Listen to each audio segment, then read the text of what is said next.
AQST Stock Analysis and Price Predictions for Monday, 11th of August. Is it a buy or not? Watch this brief short 1-minute video till the end to find out. Now, especially with Aquestive Therapeutics stock, which I pronounced quite shit. This is an interesting stock because I'm still looking to take it further up. We've got breaks on top of breaks. It's just that now you have to catch the timing correct, right? Like, technically this whole thing is a demand zone on its own.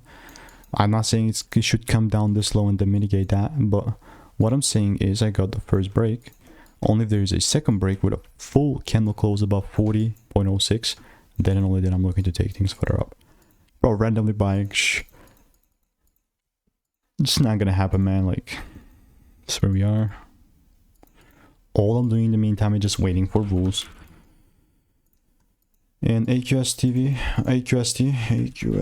I've got, oh, that's a typo. I have no receipts, which is fine. Now, if you want to stay tuned and get free sauce, click the first link in the description, and I'll see you in the next one. Goodbye.